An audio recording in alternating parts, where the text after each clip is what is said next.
Welcome to our podcast, where we explore fascinating stories and ideas from various fields. In this episode, we will explore how the space station has become a launching pad for humanity's future in space exploration. For the International Space Station, Leroy Chiao was, in a sense, there before the beginning. In October 2000, he was one of 7 astronauts on the Space Shuttle Discovery, which brought pieces of the nascent space station to orbit. Construction had begun a couple of years earlier, but no one was living there yet. Much of the work on Chiao's flight was done outside the space station, during spacewalks. But the astronauts also got to go inside briefly. It had that new car smell, Chiao recalled. It was a run of a space station then. The habitable portion consisted of just 3 modules, not the 16 orbiting today. But it was ready for people to move in. Discovery undocked in October 20 and returned to Earth.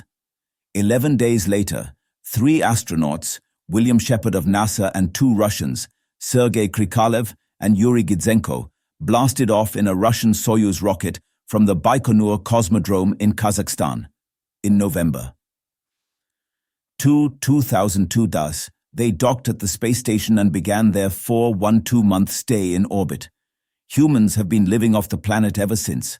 Research conducted on the space station has yet to discover a cure for cancer or osteoporosis, and it has not generated a technological breakthrough that would transform life on Earth. But it has given NASA and other space agencies the knowledge and experience of how to build complex machinery in space, and insight into how microgravity affects the human body. President Richard Nixon, trying to rein in the federal budget, gave NASA the go-ahead only for the shuttle. In 1984, President Ronald Reagan announced plans to build a space station he later christened Freedom. But after years of designs and redesigns, no piece of Freedom was ever built.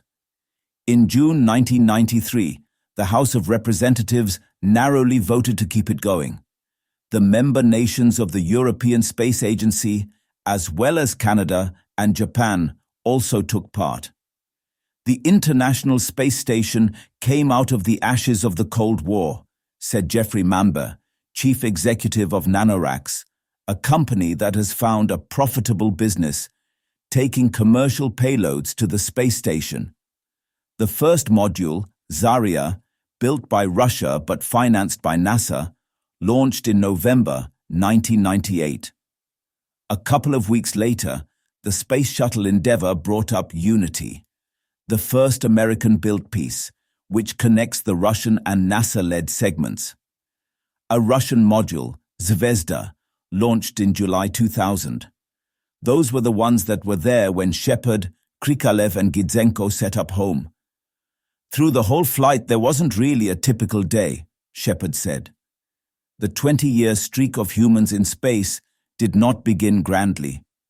The initial 2 or 3 weeks was fairly cramped because the station had to be kind of opened up gradually, said Shepard, a former member of the Navy SEALs who served as the commander of the first crew.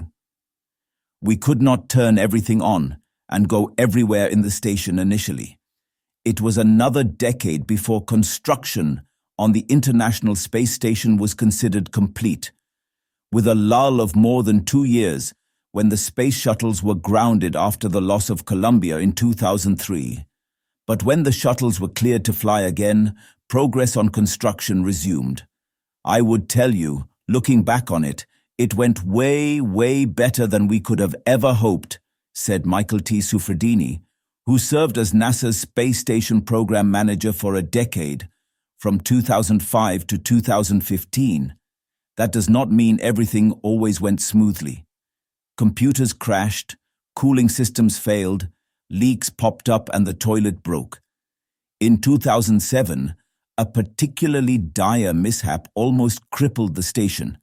As astronauts were trying to unfurl a 112-foot solar array, it ripped. That was pretty exciting because we didn't have a replacement for it, Suffredini said.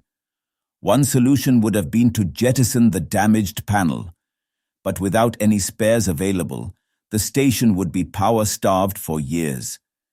The station is to remain in orbit until at least 2024D, and Sufredini is now looking to apply what has been learned to commercial space stations. He is president and chief executive of Axiom Space, a Houston company that NASA selected in January to build a commercial module to add to the International Space Station. If there's anything of value, the pioneers follow and eventually the settlers. In order to establish low Earth orbit, Sufredini said, we need to get to the pioneering stage, which is what we're really doing.